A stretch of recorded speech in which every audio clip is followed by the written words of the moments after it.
हनुमान जी से जुड़ा हुआ एक प्रेरक प्रसंग। तो आइए जानते हैं वो प्रसंग क्या है। राम जी लंका पर विजय प्राप्त करने आए तो कुछ दिन पश्चात राम जी ने विभीषण, जामवंत, सुग्रीव और अंगद आदि को अयोध्या से विदा कर दिया। तो सबने सोचा हनुमान जी को प्रभु बाद में विदा करेंगे, लेकिन राम जी ने हनुमान जी को विदा ही नहीं किया। अब प्रजा बात बनाने लगी कि क्या बात है, सब गए परंतु अयोध्या से हनुमान जी नहीं गए। अब दरबार में कानाफूसी शुरू हुई कि हनुमान जी से कौन कहे जाने के लिए। तो इस सबसे पहले माता सीता जी की बारी आई कि आप ही बोले कि हनुमान जी चले जाएं। माता सीता बोली, मैं तो लंका में विकल पड़ी थी, मेरा तो एक एक दिन एक एक कल्प के समान बीत रहा था। तो वो हनुमान जी थे जो प्रभु मुद्रिका के लेके आए और धीरज बंधवाया कि कछुक दिवस जननी धरुधीरा, कपहि सहित अहिहई रघुवीरा, निश्चर मारी तोरी ले जेहि, तिहुपुर नारद जसु गेहि। मैं तो अपने बेटे से बिल्कुल भी नहीं बोलूंगी, अयोध्या छोड़कर जाने के लिए आप किसी और से बुलवा लो। अब बारी आई लखन जी की, तो लक्ष्मण जी ने कहा, मैं तो लंका के रणभूमि में वैसे ही मरणासन अवस्था में पड़ा था, पूरा राम दल विलाप कर रहा था।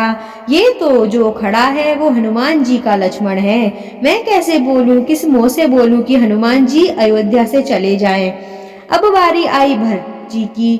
अरे भरत जी तो इतना रोए कि राम जी को अयोध्या से निकलवाने का कलंक तो वैसे ही लगा है मुझ पे, हनुमान जी का सब मिलके और लगवा दो। और दूसरी बात ये कि बीते अवधि रही ही जो पाना, अधम कवन जग मोही समाना। मैंने तो नंदीग्राम में ही अपनी चिता लगा दी थी। वो तो हनुमान जी थे जिन्होंने आकर ये खबर दी कि रिपु रंजिती सुजस सुर गावत, सीता सहित अनुज प्रभु आवत। मैं तो बिल्कुल ना बोलूं हनुमान जी से अयोध्या छोड़कर चले जाओ, आप किसी और से बुलवा लो। अब बचा कौन, सिर्फ शत्रुघ्न भैया। जैसे ही सबने उनकी तरफ देखा तो शत्रुघ्न भैया बोल पड़े, मैंने तो पूरी रामायण में कहीं नहीं बोला जो आज ही क्यों बुलवा रहे हो, और वो भी हनुमान जी को अयोध्या से निकालने के लिए, जिन्होंने माता सीता, लखन भैया, भरत भैया सबके प्राणों को संकट से उबारा हो। किसी अच्छे काम के लिए कहते, बोल भी देता, मैं तो बिल्कुल भी ना बोलूं।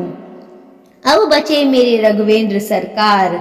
माता सीता ने कहा, प्रभु आप तो तीनों लोगों के स्वामी है वो, और देखती हूँ आप हनुमान जी को से संकुचाते हैं, और आप खुद भी कहते हैं कि प्रति उपकार करो का तोरा, सन्मुख होई न सकत मन मोरा।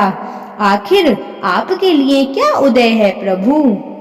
राघव जी ने कहा, देवी कर्जदार हूँ हनुमान जी का, इसीलिए तो सन्मुख होई न सकत मन मोरा। देवी हनुमान जी का कर्जा उतारना आसान नहीं है, इतनी सामर्थ्य राम में नहीं है जो राम नाम में है, क्योंकि कर्जा उतारना भी तो बराबरी का ही पड़ेगा ना। यदि सुनना चाहती हो तो सुनो, हनुमान जी का कर्जा कैसे उतारा जा सकता है। पहले हनुमान विवाह करें, लंकेश हरे, इनकी जब नारी मुद्री ले रघुवंश चले, निज पौरुष लांगी अगमय जे वारी, आई कहे सुधि सोच हरे, तन से मन से होई जाय उपकारी, तब रघुनाथ चुकाई सके, ऐसी हनुमान की दिव्य उधारी। देवी इतना आसान नहीं है हनुमान जी का कर्जा चुकाना। मैंने ऐसे ही नहीं कहा था कि सुत सुत सुनु सुत तो ही उरनी में नाही। मैंने बहुत सोच विचार कर कहा था, लेकिन यदि आप कहती हैं तो कल राज्यसभा में बोलूंगा कि हनुमान जी भी कुछ मांग लें। दूसरे दिन राज्यसभा में सब एकत्रित हुए। सब बड़े उत्सुक थे कि हनुमान जी क्या मांगेंगे और राम जी क्या देंगे। राघव जी ने कहा, हनुमान सब लोगों ने मेरी बहुत सहायता की और मैंने सबको कोई न कोई पद दे दिया। विभीषण और सुग्रीव को क्रमशः लंका और कि सुकंधा का राजपद, अंगद को युवराज पद, तो तुम ही अपनी इच्छा बताओ।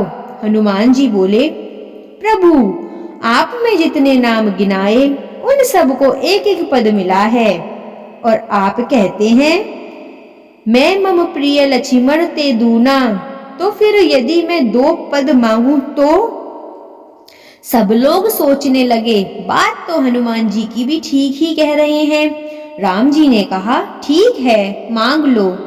सब लोग बहुत खुश हुए कि आज हनुमान जी का कर्जा चुकता हो जाएगा। हनुमान जी ने कहा, प्रभु जो पद आपने सबको दिए हैं उनके पद में राजमद हो सकता है, तो मुझे उस तरह के पद नहीं चाहिए जिसमें राजमद की शंका हो।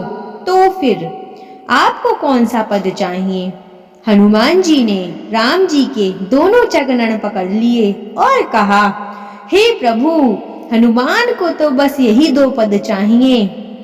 हनुमत सम नहीं को बड़ भागी, नहीं को राम चरण अनुरागी।